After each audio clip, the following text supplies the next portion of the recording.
Church, Bangalore to Hyderabad Road, backside of new bus stand near Sandarshini Hotel, National Highway, Chamwalis, Jarchalla।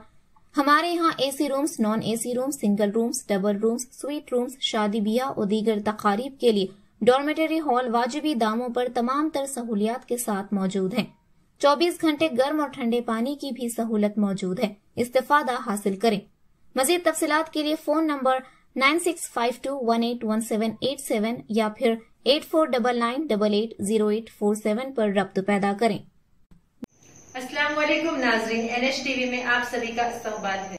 Karimnagar में आज मुफ्ती Yunus खासमी convener मुस्लिम personal law board की जेर क़यादत वक्फ तरमीमी bill 2025 के खिलाफ एक मुनज़्ज़म और पुरअमन एहतजाजी रैली निकाली गई। रैली का आगाज सुबह 10 बजे तेलंगाना चौक से हुआ और कलेक्ट्रेट दफ्तर पर इख्तिताम पजीर हुई, जहां जिले इंतजामिया को एक एहतजाजी याददाश्त पेश की गई। रैली में मुख्तलिफ मसालिक के उलमा इकराम, सियासी कायदीन, समाजी कारकुनान, नौजवानों और बुजुर्ग शहरियों की बड़ी तादाद ने शिरकत की। शुरका ने हाथों में बैनर्स और प्ले कार्ड्स उठा रखे थे, जिन पर दर्ज था वक्फ हमारा हक है, हम छीनने नहीं देंगे, शरअ क़वानीन में मदाखलत नामंजूर, वक्फ बचाओ आइन बचाओ।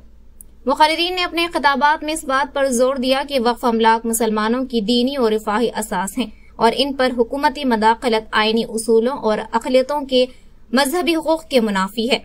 उन्होंने वाज़ेह किया कि वक्फ तरमीमी बिल 2025 दर हकीकत वक्फ की खुद मुख्तारी, शरई निज़ाम और अक़लियती वक़ार पर संगीन हमला है। रैली के दौरान बरदरान वतन ने भी खिताब किया और यकीन दहानी कराई कि वो आइन की हिफाजत के लिए मुसलमानों के साथ खड़े रहेंगे।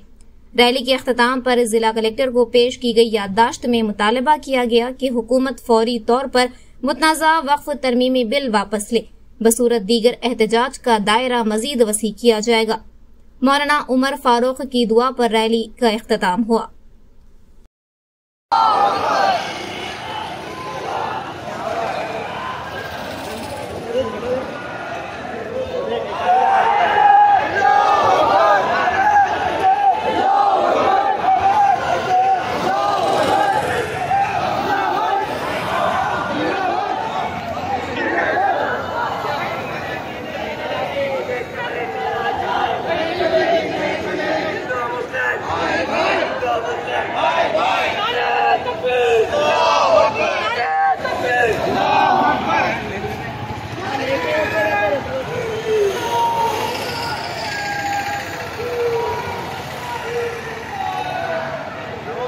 खैरियत अल्हम्दुलिल्लाह।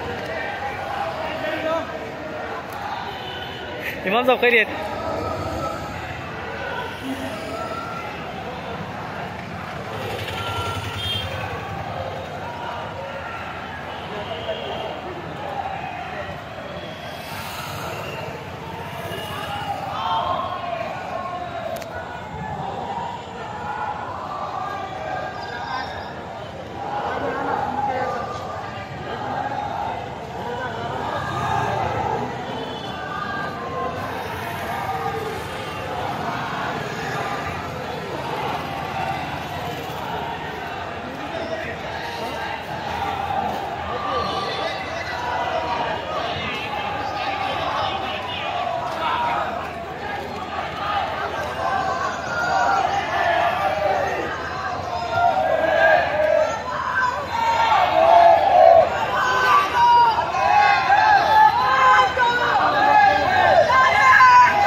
हिंदू मुस्लिम सिख ईसाई भाई भाई भाई भाई भाई हिंदू मुस्लिम सिख ईसाई आपस में है भाई भाई हिंदू मुस्लिम सिख ईसाई आपस में है भाई भाई हिंदू मुस्लिम सिख ईसाई आपस में है भाई भाई आवाज दो చల్లో ఏ విధమైన బాధలు కల్పించాలో అందులో ఆరితేరి అన్ని అస్త్రాలు వాళ్ళ మీద ప్రయోగిస్తున్నారు. అందులో ప్రధానమైనటువంటిది ఈ వక్ఫ్ బోర్డు. ఈ వక్ఫ్ బోర్డు మీద కూడా మరి ఏనాడు వందల సంవత్సరాల క్రితం వాళ్ళకు ఇనాం భూమిగా ఇచ్చినటువంటి దాన్ని ఈ రోజు డాక్యుమెంట్ తీసుకురావాలి, అది లేకపోతే మీకు చెల్లెదనేటువంటి తప్పుడు నిర్ణయాలతో ఈ దేశంలో ఉన్నటువంటి 40% ఉన్నటువంటి ముస్లిం సోదరులని, ఆ ముస్లిం మైనార్టీ వర్గాన్ని టార్గెట్ చేసినటువంటి కేంద్ర ప్రభుత్వాన్ని ఖచ్చితంగా రానున్న దినాల్లో ఈ మైనార్టీస్ అందరూ క్రైస్తవులు కావచ్చు, సిక్కుల వాళ్ళు కావచ్చు, ముస్లింస్ పక్షంగా మా యొక్క సంపూర్ణమైనటువంటి మద్దతు తెలియజేస్తా ఉన్నాం. యావత్ భారతదేశంలో ఉన్నటువంటి క్రైస్తవులు అందరూ కూడా మైనార్టీస్ గా ఉన్నటువంటి ముస్లిం సోదరులకు మేము తప్పకుండా మా యొక్క మద్దతు తెలియజేస్తా ఉన్నాం. ఇంకొక విషయం గమనించండి, మైనార్టీస్ అంటే ఈ రోజు అనుకుంటున్నారు కేవలం ముస్లింస్ అనే. ఈ మైనార్టీస్ కాదండి ముస్లింస్, మీతో పాటు మేము క్రైస్తవులం, సిక్కులం, జైనులం అందరం ఉన్నాం కనుక మనమే మెజారిటీ. ఈ యొక్క భారతదేశం యొక్క ప్రభుత్వం అంతా కూడా మన భుజస్కంధాల పైన ఉన్నది. మనం వేసేటువంటి ఓటు రాజకీయంతోనే ఈ రోజు వాళ్ళు ఏ ప్రభుత్వం చలామణి చేస్తున్నారో అదే ఓటుతో వాళ్ళకు గట్టిగా బుద్ధి చెప్పేటువంటి రోజులు సమీపంలో ఉన్నాయని ఈ సభాముఖంగా తెలియజేస్తూ, కేవలం ఈ యొక్క వర్గాన్ని మాత్రమే కాదు, ఆయా ప్రాంతాల్లో దళితుల మీద, క్రైస్తవుల మీద నిన్నగాక మొన్న ఒక దళిత సోదరులు విపరీతంగా కొట్టినారు. చట్టం ఎందుకు పెట్టినారండి? ఒకవేళ ఎవరైనా తప్పు చేస్తే చట్ట ప్రకారంగా వాళ్ళని దోషిగా నిలబెట్టాలి తప్ప ఊరి మీద ఉన్నటువంటి వారందరూ ఒక యవనస్తుని పట్టుకొని విపరీతంగా బాధినారు. అలాగే నిన్నటి దినాన గోదావరి కాని ప్రాంతంలో క్రైస్తవ సోదరుడి మీద భయంకరంగా దాడి చేసి ఆ క్రైస్తవ విశ్వాసానికి వ్యతిరేకంగా అతని అతి దారుణంగా ఆ చిత్రహింసలు పాల్చేసి అవమానాన్ని గురి చేసినారు. ఈ రోజు భారతదేశం ఎక్కడ వెళ్తా ఉందండి? ఒక్క ప్రశ్న అడుగుతున్నాను. ఈ భారతదేశ పాలకులను నరేంద్ర మోడీ కావచ్చు, అమిత్ షా గారి కావచ్చు, ఒక్కడే ప్రశ్న అడుగుతున్నారు. రామరాజ్యం రామరాజ్యం అంటారు. రామరాజ్యం ఇదే చెప్తుందా అండి? ఒక మతాన్ని ద్వేషించమని, ఒకరిని తృణీకరించమని, ఒకరిని టార్గెట్ చేసామని చెప్తుందా అండి? రామరాజ్యం అంటే అందరూ సుభిక్షంగా ఉండాలి, కుల మత జాతి భేదం లేకుండా అందరినీ సమదృష్టితో చూడాలన్నటువంటిదే రామరాజ్యం యొక్క ఉద్దేశం. కానీ ఈ రోజు రాముని పేరు చెప్పుకొని ఎన్ని మారణ హోమాలు చేస్తున్నది యొక్క ప్రభుత్వం. ఈ యొక్క పార్టీ వాళ్ళని దయచేసి మీరు చేసేటువంటి ఆ పరిణామాలన్నింటినీ తీవ్రంగా ఖండిస్తా ఉన్నాం.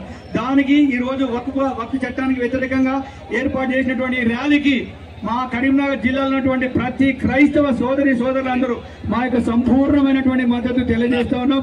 రానున్న దినాల్లో మీరు ఏ కార్యక్రమం తలపెట్టినా 100% మా యొక్క మద్దతు ఉంటుందని తెలియజేస్తూ ఈ అవకాశం ఇచ్చిన మీ అందరికీ మా యొక్క ధన్యవాదాలు. Thank you. ఈ భూమి అన్నది దానం ఇచ్చిన భూమి. అది అందరు దేవుళ్ళు అంటే ఏదైనా దేవునికి రూపం లేదు, కానీ ఆ దేవుని పేరు మీద ఇచ్చిన ఈ భూమిని కబ్జా చేసేదానికి ప్రయత్నం చేస్తున్న ఈ ఆర్ఎస్ఎస్, ఈ బీజేపీ గవర్నమెంట్, ఈ దళారీ గవర్నమెంట్ దేశాన్ని సర్వనాశనం చేస్తున్నది. మన దీనికి వ్యతిరేకంగా రాజ్యాంగబద్ధంగా మన అస్తిత్వాన్ని కాపాడుకునేదానికి మనమందరం ఏకమై పోరాడినప్పుడే నిజమైన భారతీయులమైతామని తెలియజేస్తున్నాను. ఈ రోజు ఇది శాంతిపూర్వకమైన ఈ ర్యాలీ 3 రంగుల జెండాను తీసుకొని, ఈ 3 రంగుల జెండాలో హిందూ, ముస్లిం, సిక్, ఇసాయి అందరు కలిసి పోరాటం చేసిరు. అప్పుడే ఈ దేశం వచ్చింది, స్వాతంత్రం వచ్చింది. మరి ఇక్కడ పీస్ కావాలి, శాంతి కావాలి.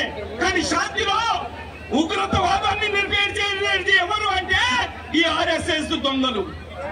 ఈ దేశాన్ని ప్రతి ఒక్కరు పౌరుది.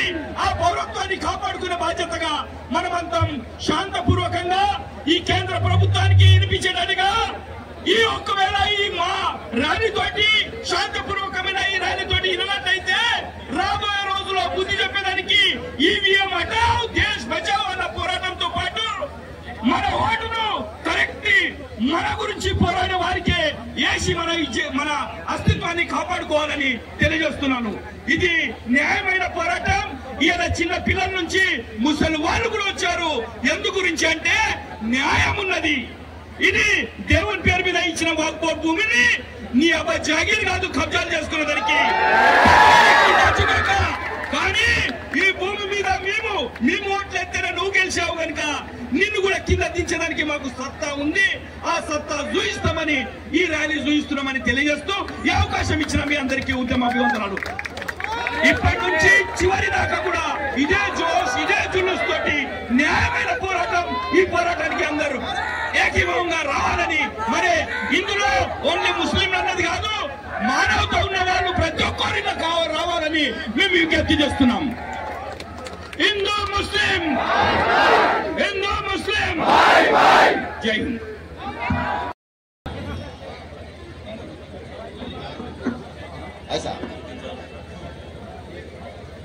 నేను కరీంనగర్ క్రిస్టియన్ అసోసియేషన్ అధ్యక్షుడిగా క్రిస్టఫర్ గా మాట్లాడుతున్నాను. మనమంతా కూడా భారతదేశంలో అన్నదమ్ముల అక్క చెల్లెళ్ళముగా, సొంత సహోదరి సహోదరులుగా భారతదేశం పుట్టిల్లుగా మనం బ్రతుకుతున్నాము. మనకెవరు శత్రువు లేరు, మనమెవరికి శత్రువు కాము. శత్రువులను భావించే వారిని ఎదుర్కోవడానికి మనమంతా ఒక్కటిగా ఉన్నాము, ఒక్కటిగానే ఉంటాము, ఒక్కటిగానే చేస్తాము, ఒక్కటిగానే బ్రతుకుతాము. మనమంతా ఇండియన్స్. ఇందులో మతం లేదు, కులము లేదు, జాతి లేదు, పెద్ద లేదు, చిన్న లేదు, ధనికులు లేరు, దరిద్రులు లేరు, అందరము సమానమే. మన సమానత్వాన్ని ఓర్వలేని వాళ్ళు చేయించినటువంటి కుట్రలు, ఈ కుట్రను ఎదుర్కొనడానికి మనమంతా బలమైన ధీరులముగా, బలమైన యోధులముగా మనమంతా సమానంగా పోరాడవలసిన వారంగా ఉన్నాం. ఈ పోరాటము మన సమానత్వాన్ని కాపాడుకుంటూ సాగిపోదాం. అందరికీ వందనాలు, అందరికీ నమస్కారం. ఈ రోజు కులాల మధ్య, మతాల మధ్య, ప్రాంతాల మధ్య చిచ్చు పెట్టే విధంగా బీజేపీ వ్యవహరిస్తా ఉన్నది. అందుకని ఈ బీజేపీకి హటావో, భారత్ బచావో. భారతదేశ స్వతంత్ర ఉద్యమంలో మైనార్టీల అధ్యక్ష శాఖం పాల్గొన్నారు. ఒక షేక్ బందకి కావచ్చు, ఒక అమరుల్లా కావచ్చు, వీళ్ళందరూ అనేకమైన వాళ్ళు కూడా బీజేపీ స్వతంత్ర ఉద్యమంలో పాల్గొని అసూలు బాసినటువంటి వారు. భారతదేశ స్వతంత్రంలో బీజేపీ పాల్గొనలేదు. అట్లాగే తెలంగాణ సాయుధ రైతాంగ పోరాటం మనకు జరిగింది. బ్రిటిష్ వారికి వ్యతిరేకంగా మైనారిటీలు, మెజారిటీలు అందరూ కూడా. సెక్రటరీ వీరు ఈ ర్యాలీకి మద్దతు తెలపడానికి వచ్చారు. వీరితో కోరేదేమంటే మా ర్యాలీలో 5 నిమిషాలు మీరు పాల్గొని మనకు ఉంటారని మేము కోరుకుంటాం సార్. ఇప్పుడు క్రిస్టఫర్ గారు ఒక 2 నిమిషాలు మాట్లాడాలి. आज करीमनगर लेवल पर एक बहुत बड़ी रैली वक्फ एक्ट के खिलाफ निकाली गई है, जिसके अंदर तकरीबन 3000 अफराद उम्मीद है शरीक हुए होंगे। और इसके अंदर तमाम मकादमी फ़िक्र और तमाम दलित हजरात और दीगर सब के सब उसमें शामिल थे। और इन सब ने हुकूमत के इस बनाए हुए क़ानून के ख़िलाफ़ आवाज़ उठाई है। वक्फ अल्लाह ताला की एक अमानत है। मुसलमान जब वक्फ करता है तो उसका मालिक अल्लाह ताला बन जाता है। वक्फ करने वाला खुद उसके अंदर किसी भी किस्म की तब्दीली तरमीम नहीं कर सकता। तो हुकूमत को कोई इख्तियार नहीं है कि वक्फ प्रॉपर्टीज़ के अंदर कोई कानून बनाए और उसको अपनी मनमानी के मुताबिक इस्तेमाल करे। हम सारे ही मुसलमान वक्फ के इस एक्ट की मुखालफत करते हैं, इसे रिजेक्ट करते हैं। हमारा यह एहतजाज उस वक्त तक जारी रहेगा जब तक हुकूमत ये कानून वापस नहीं लेती है। आज का ये जो प्रोग्राम है, ये जो रैली है, all India Muslim personal law board unit Karimnagar के तहत मुनाकिद हुई है। हमारे चैनल को लाइक कीजिए, शेयर कीजिए और सब्सक्राइब करना ना भूलें।